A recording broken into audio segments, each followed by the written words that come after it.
Thanks for staying with us at STL Live. I'm Sarah Bernard, and my guests are Mary Ostafi and Brett Hilling of Urban Harvest STL. We've been talking about this this farming operation in downtown St. Louis that you guys have been nurturing for many years now, several years, and providing food, homegrown, essentially, to roof-grown on the rooftop, to our community, which is fantastic, and educating lots of people along the way. Absolutely. Yeah. So, so Brett, we were talking about volunteers, and it's an area that you work with closely with the Urban Harvest Group. Tell us about the opportunities for volunteers. So, with our volunteer opportunities right now, from April till October, on Saturdays from 9 to 12, we have a drop-in visit and volunteer day, where people from the community can just stop by and see what we're doing.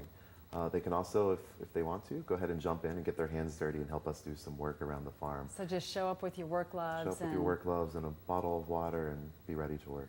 Yeah, so what are the kinds of things on a Saturday that might need attention? So on Saturdays, we harvest food for Fit and Food Connection, one of our partners.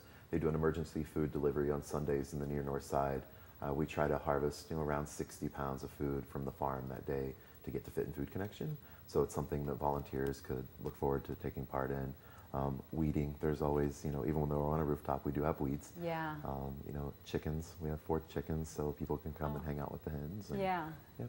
That's really neat. So chickens and, all right, so what about irrigation on the rooftop? How does this, I mean, obviously we have the rain, but that's not enough here in St. Louis sometimes. How does that work, Mary? Well, we actually installed the farm on top of a green roof system.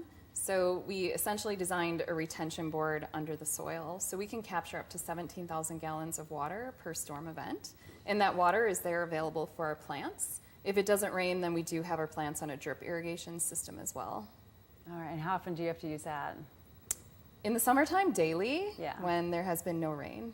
Yeah, I mean, what a feat, an engineering feat, to learn and create and do all this. Yeah, it's not your typical farm. It took engineers and architects and structural engineers and agronomists and farmers to kind of pull this together and build a farm on a rooftop. And Mary, you created this from the very beginning. You're the founder. What was your motivation? My motivation was just to grow more healthy food for people in our community. And my background is actually in architecture, and so is my husband, and we co-founded the organization and really built this project together. So we wanted to build not only a farm that would produce healthy food for people, but also a place where people can enjoy, a place where we could engage people in the local food system and teach them about living a healthier lifestyle through food. Yeah, and how important is it, the involvement with the schools and school children? How much are you doing of that, and how are the kids getting educated?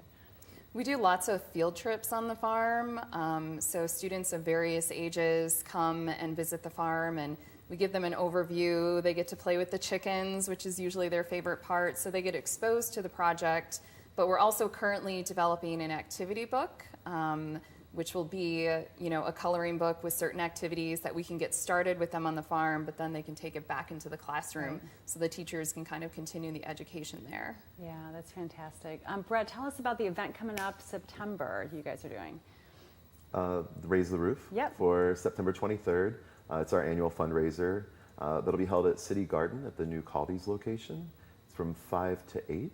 There'll be lots of great music and food. It's a great way to come out and support the project. Yeah, are tickets required ahead of time, or? Tickets are required. They're for sale on our website, urbanharveststl.org. Okay, very good. And any other events coming up in the near future? We host all kinds of events on the Food Roof Farm throughout the season. So once a month we host a harvest dinner with local chefs. We host a yoga session with Southtown Yoga, an educational workshop. We have happy hours. So those are all listed on our website, and we suggest you get tickets in advance because they typically sell out. Really? Yeah. Fun. Lots of great things happening at the farm on the roof. I love it. Okay, you can find out more about Urban Harvest STL at urbanharveststl.org. There's more STL Live after this. Stay with us.